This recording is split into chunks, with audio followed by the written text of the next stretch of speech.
Tena waba kwa no ka concept to sem du nkwafa so no. Eja okonomu ye ayet. Wona hwan? Me ne busu kasia, me ti kro dwa emu. Tena me yema. Firi mi kro dwa emu na ko. Me fimu nne na me fimu chira.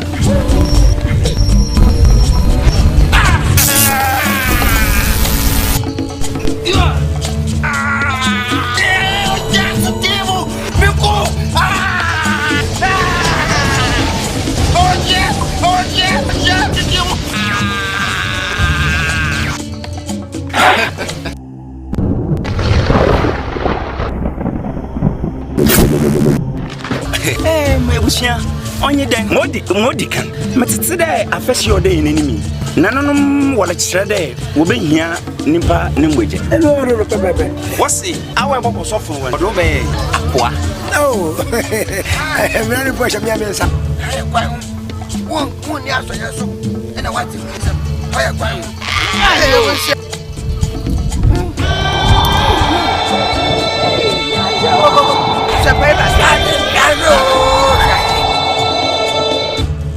HYTV, entertainment never dies.